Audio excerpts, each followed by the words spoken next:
Chris helps to market our VAT compliance products. He has some great knowledge of e-commerce and how the topic of VAT fits into this world. We're going to continue our podcast series and take a few minutes to look at some common misunderstandings.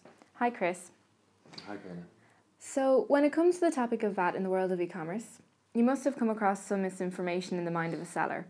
Can you share with us some of the more common misunderstandings from e-commerce sellers?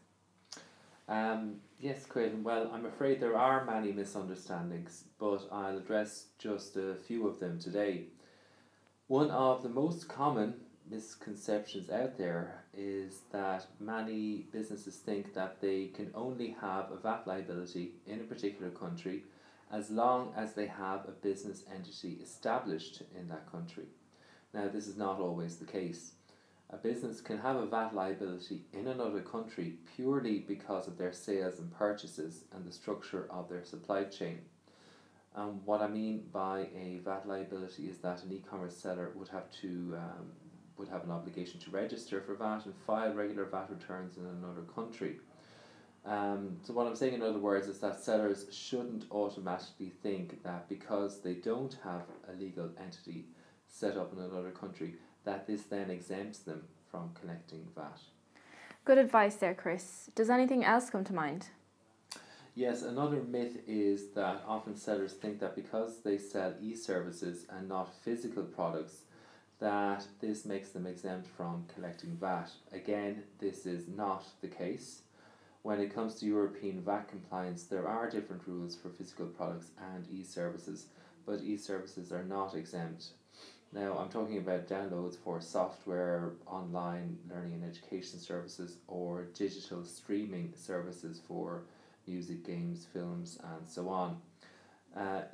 Sellers of e-services to consumers in other countries must ensure they collect VAT at the relevant VAT rate in the country in which the consumer is located, and they must start collecting the right amount of VAT from their very first sale. Now, as I mentioned, physical products are different. E-commerce sales of physical products are subject to what we call distance selling thresholds.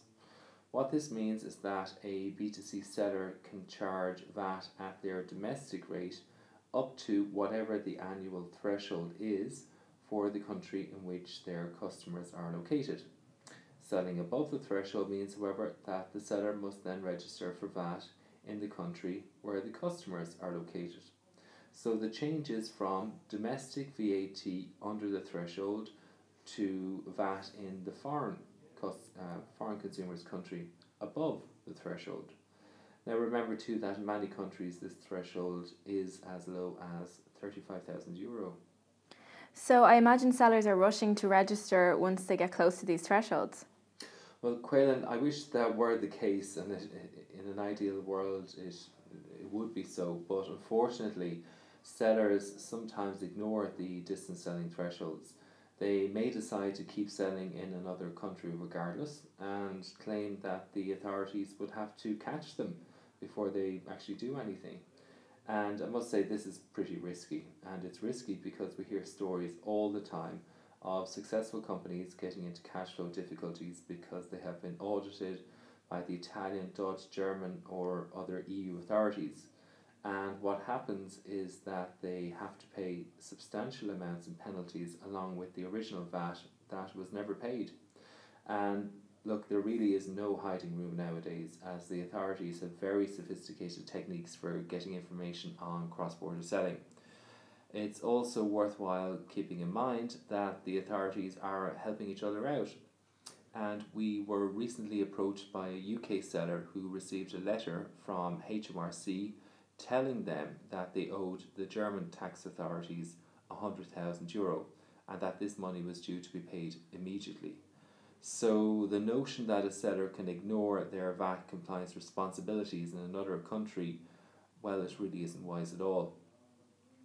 And finally, another misunderstanding out there is that we hear from sellers sometimes that they think they can file their own VAT returns. Now, in the EU, this is a huge challenge because all interactions with the authorities must be done in the local language.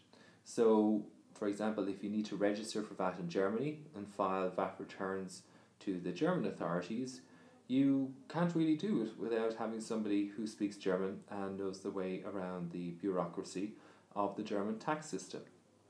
Great, Chris. Thanks for bringing clarity to some of these issues. I'm sure we'll come back to this again. Don't forget to check out our other podcasts where we chat about other aspects of VAT in the world of e-commerce.